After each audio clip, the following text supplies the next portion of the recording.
हिमाचल प्रदेश में दोस्तों प्रलय आ गई है। प्रलय हर साल आती है। हमने आसाम में देखा, इतने लोग मारे गए, भयानक फ्लड्स, और अब हिमाचल प्रदेश में हमको ये देखने को मिल रहा है।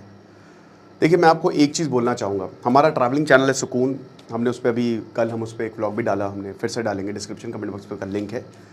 उसमें मैंने जो व्लॉग डाला है उसमें मैंने एक चीज़ बोली थी कि भाई देखो, आपसे कोई कितना भी बोले कि बारिश में घूम लो, मज़ा आ जाएगी, मॉनसून बहुत बढ़िया, कभी मत जाना।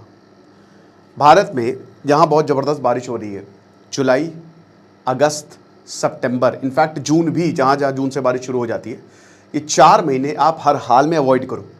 बारिश में आप एक तो जान पे बना सकती है।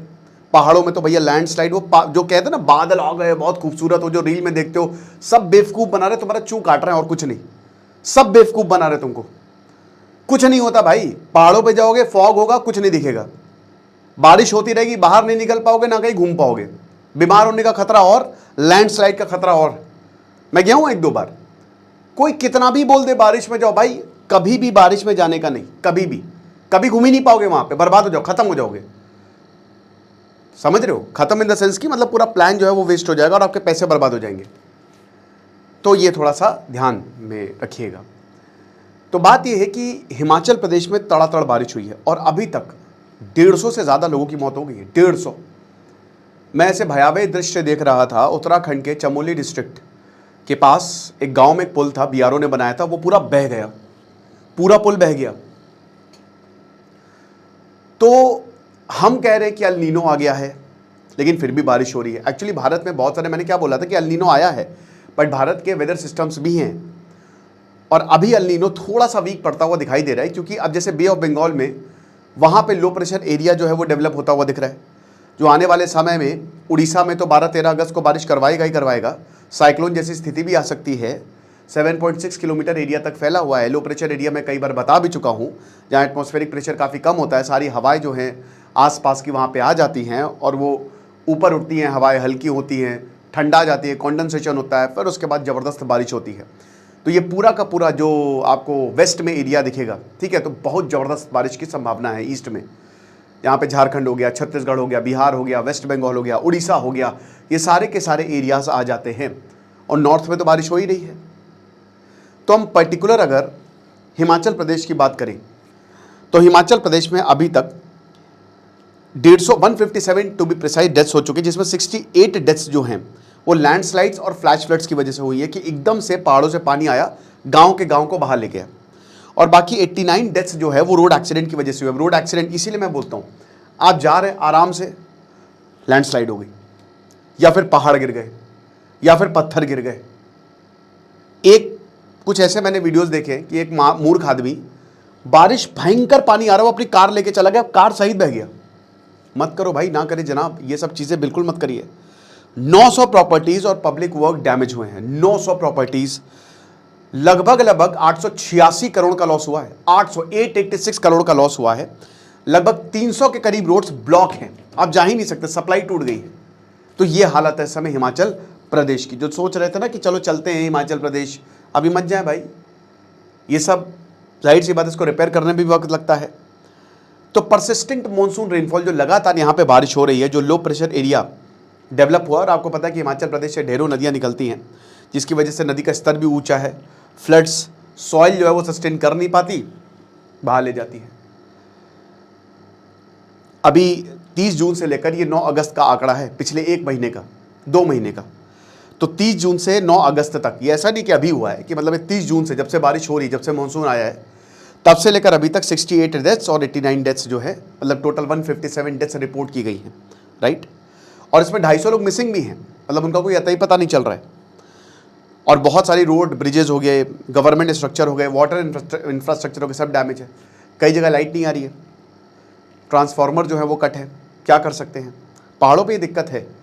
जैसे बहुत लोग बोलते हैं कि पहाड़ों पर रह लें, अच्छी बात है, बेहतरीन, एक थेरेपी होती है, लेकिन प्रॉब्लम्स भी ज़्यादा हैं, स्पेशली बारिश में, जब आप कट ऑफ हो जाते हैं, लिटरली कट ऑफ हो जाते हैं, और मदद आने में भी काफ़ी ज़्यादा वक्त लगता है। तो इसमें मंडी कुल्लू हाईवे, जो बहुत ही स्ट्रैटेजिकली इंपॉर्टेंट है, जो हिमाचल के इंटीरियर एरिया को कनेक्ट करता है, वो ब्लॉक हो गया है, राइट।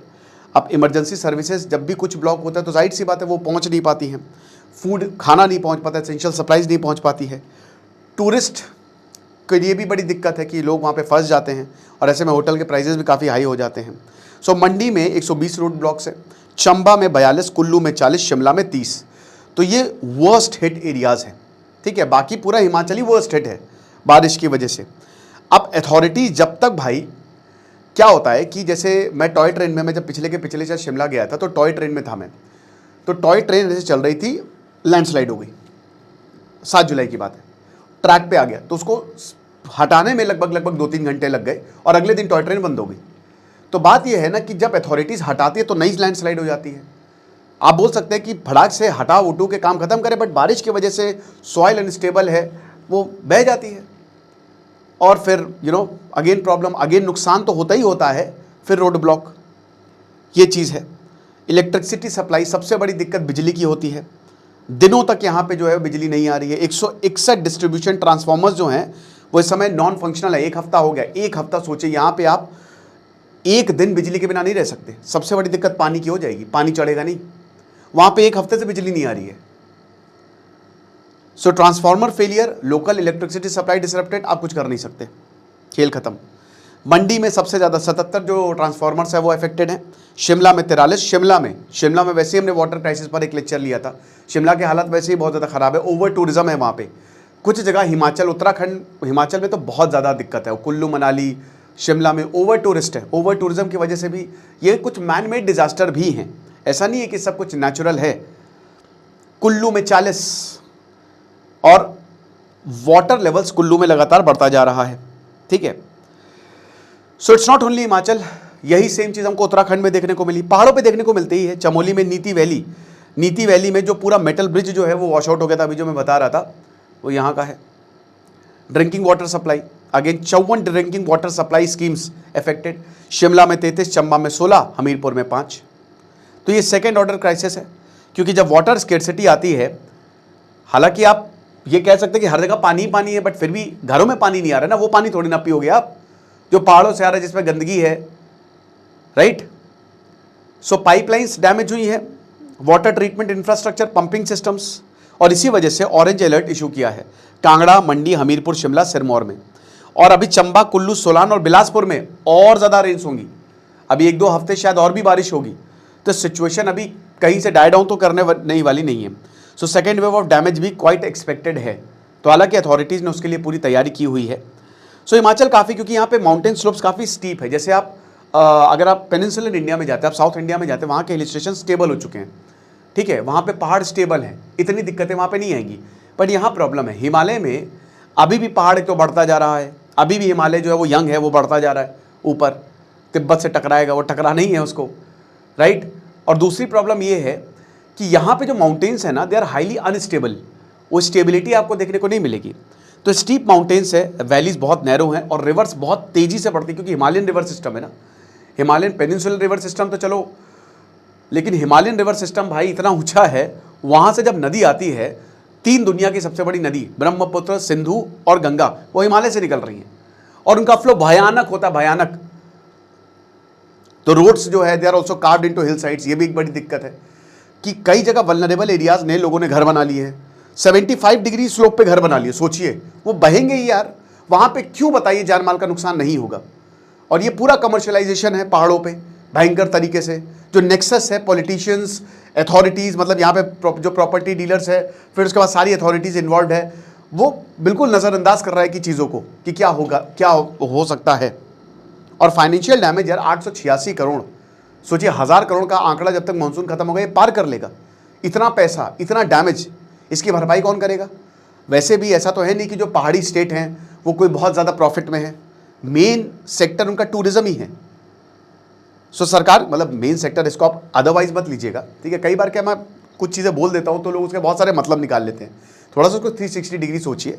मेन सेक्टर मतलब one of the key sectors, वैसे तो बहुत सारी और भी चीज़ें हैं। पहाड़ों पे खेती बहुत ज़्यादा होती है, महंगे जो ड्राई फ्रूट्स होते हैं और जो महंगे फल होते हैं वो पहाड़ों पे ही उगते हैं। लेकिन वहाँ अगर आप पहाड़ों पे देखो तो वहाँ पर कोई सेकेंडरी या फिर टर्जरी स्ट्रक्चर नहीं है, सेक्टर नहीं, वहाँ खाली प्राइमरी सेक्टर है, यानी कि खेती या टूरिज़्म, बस यही 2 चीज़ें हैं। बाकी क्या कोई कंपनी लगाएंगे वहाँ पे? नहीं लगा सकते। क्या फिर आप वहाँ पे एम्प्लॉयमेंट अपॉर्चुनिटीज़ है? नहीं है। पहाड़ों से लोग इसीलिए तो भागते हैं, भागते इन द सेंस कि रोजगार की तलाश में। ये चीज़ है। सरकार क्या कर रही है? ब्लॉक्ड रोड्स को क्लियर कर रही है, इलेक्ट्रिसिटी रिस्टोर कर रही है, ड्रिंकिंग सप्लाई रिस्टोर कर रही है। सरकार जो कर सकती है अपने तरीके से कर रही है। देखेंगे दोस्तों, बाकी यही है कि भाई अगर आप प्लान कर रहे हैं यहाँ पे जाने का तो थोड़ा सा संभल के। बाकी दोस्तों 15 अगस्त आज़ादी का दिन, सारे कोर्सेज पे 40% ऑफ है। सेल अब हम कम निकालते हैं, तो अब 2 ही 3 सेल साल में रहती है, सिर्फ पर्टिकुलर कोर्सेज पे सेल रहती है। तो आज़ादी कूपन कोड यूज़ करें, सारे कोर्सेज पे 40% ऑफ है। डिस्क्रिप्शन कमेंट बॉक्स में लिंक है। Thank you so much.